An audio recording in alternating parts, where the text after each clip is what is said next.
Saya tanya, Bapak dapat dari mana? Di Google. Ya, maka saya mohon, kalau Anda ingin belajar, cari orang-orang yang benar.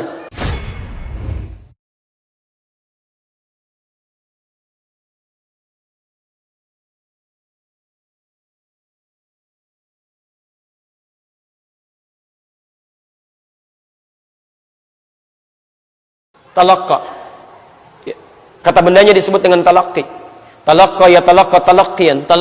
Talaqi itu bukan sekedar mendapatkan pengetahuan, tapi memastikan mendapatkannya langsung dari sumbernya. Ya. Kan kadang ada orang-orang yang, mohon maaf ya, ingin mendapatkan pengetahuan tapi ingin mudahnya saja. Lihat tapi tidak dicek lagi ke sumbernya.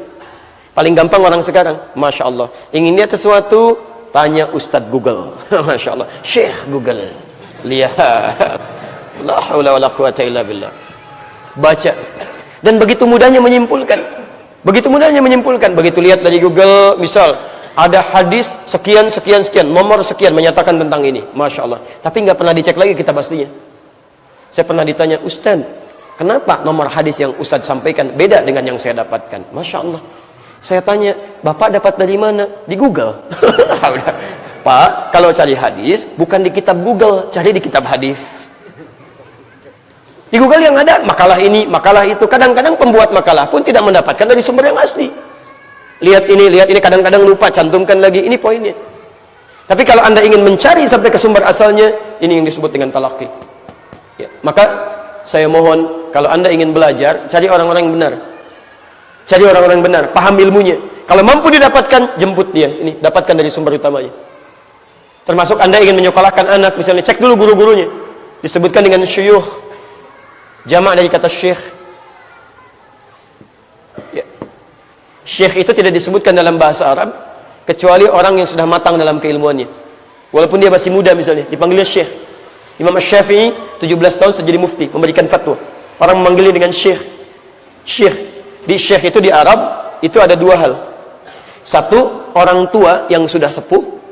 Ya, orang tua yang sudah sepuh yang dihormati dengan pengalaman ketuaannya, maka dipanggil dengan panggilan kehormatan syekh.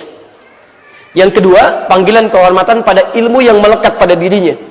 Walaupun dia misalnya belum sepuh, maka dipanggil dengan syekh.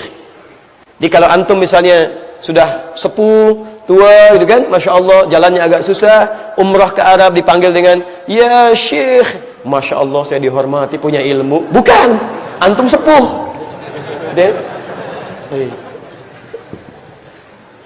Syekh. Tapi dalam dunia pengetahuan, syekh itu menandakan sifat yang sudah matang dengan keilmuannya. Ini menandakan pesan kepada kita bahwa kalau Anda ingin talaki pengetahuan, kalau ingin manfaat pengetahuannya, jangan nanggung. Kenali siapa guru Anda, dari mana dia belajar, apa yang dia pelajari. Mohon izin ya, mohon maaf, tidak setiap orang yang telah belajar agama menguasai semua hal. Dan jangan disimpulkan orang yang baru pulang dari Timur Tengah menguasai semua materi pengetahuan. Anda mesti lihat dia belajar apa jurusannya, dari mana dia belajar, apa pelajarannya. Kadang-kadang kita suka tidak adil, jangan bebani ustadz, kasihan. Misal ustadznya belajar masalah akidah, jangan Anda undang untuk mengajarkan fikih, nggak akan nyambung. Ustadz masalah sirah, berikan materi sirah adil sesuai dengan pakar keilmuannya, maka Anda akan dapatkan manfaatnya. Ustadz paham hadis fikih, undang dia terangkan masalah fikih, jangan berikan materi yang tidak sesuai dengan pakar keilmuannya. Anda nggak akan dapat manfaatnya, beliau pun akan repot karena akan menyampaikan materi yang tidak dia kuasai. Saya punya kawan belajar di Saudi, Masya Allah. Begitu pulang, masyarakat menilai dia sudah paham dengan ilmu agama, padahal yang dia pelajari adalah pelajaran ekonomi. Masya Allah. Begitu pulang diminta belajar tafsir. Saya tanya, mana tuh Dedis, kamu ngajar apa? Tafsir. Tafsir apa? Wallahi tafsir kurma katanya. Bagaimana cara menanam kurma dari awal sampai akhir? Masya Allah. Karena nggak ada kaitan dengan Quran yang dia pelajari, ekonomi. Jadi teman-teman mesti pandai menempatkan. Ada dulu kawan kita pulang dari Mesir, Masya Allah. Jurusannya, ini kisah ya dari teman-teman. Jurusannya apa? Sama dengan yang tadi, ekonomi. Pulang karena dia anak seorang kiai. Kemudian dia pulang ke tempatnya, diminta khutbah langsung.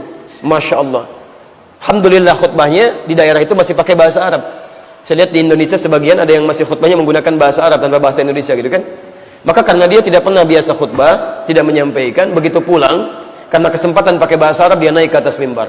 Ayyuhan nas, al-burtuqalu kilo bi 5 jini. At-tufau kilo bi ashra jini. Masyaallah. Barakallahu li wa lakum fil Qur'anil azim wa nafa'ani wa iyyakum ma fihi min adh-dhikri wal ayatil hakim wa taqabbala minni wa minkum tilawatan innahu was-sami'ul alim. Duduk. Jamaahnya khusyuk. Masyaallah.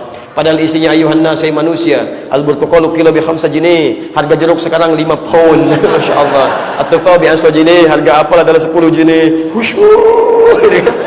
Karena enggak paham. Cek